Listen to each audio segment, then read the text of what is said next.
Nama saya Rizwan Effendi Bohan, peserta Latsar CPNS 2021. Inilah pemaparan saya tentang etika publik. Mind mapping etika publik dibagi menjadi 2 poin penting. Yang pertama, kode etik dan perilaku pejabat, dan yang kedua, bentuk-bentuk kode etik dan implikasinya.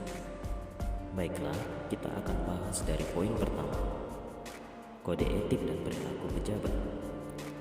Seperti yang kita ketahui, kode etik adalah peraturan yang mengatur tingkah laku dalam suatu kelompok khusus. Sudut pandangnya hanya ditunjukkan pada hal-hal prinsip dalam bentuk ketentuan-ketentuan tertulis.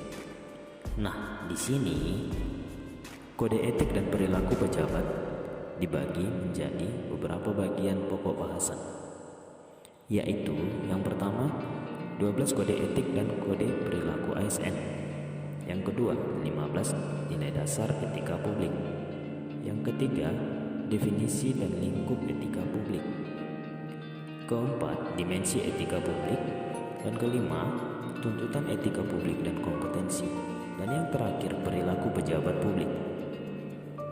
Definisi dan lingkup etika publik dibagi lagi menjadi 3 bagian. Yang pertama, pelayanan publik yang berkualitas dan relevan. Yang kedua, sisi dimensi reflektif sebagai penimbang dan alat evaluasi. Dan yang terakhir, modalitas etika jembatan antara norma moral dan tindakan faktual. Sedangkan dimensi etika publik dibagi menjadi 3 bagian.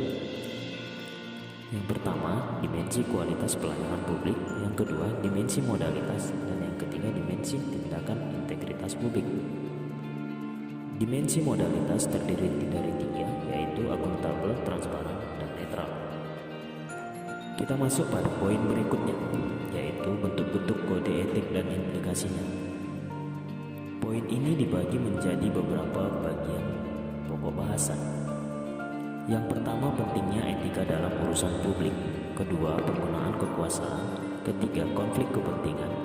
Keempat, sumber-sumber kode etik bagi ASN. Dan yang terakhir, implikasi kode etik dalam pelayanan publik. Penggunaan kekuasaan dibagi menjadi 3 bagian, yaitu legitimasi kekuasaan, legitimasi sosiologis, legitimasi etis.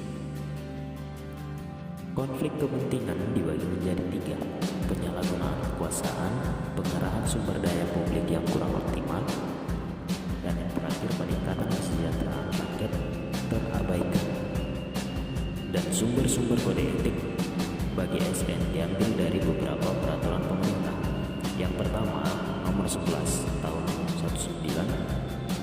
1959. Yang kedua, nomor 21 tahun 1975. Yang ketiga, nomor 30 tahun 1980. Yang keempat, nomor 42 tahun 2004. Yang kelima, nomor 53 tahun 2010. Dan yang terakhir, nomor 5 tahun 2015. Demikianlah pemaparan tentang mind mapping etika publik.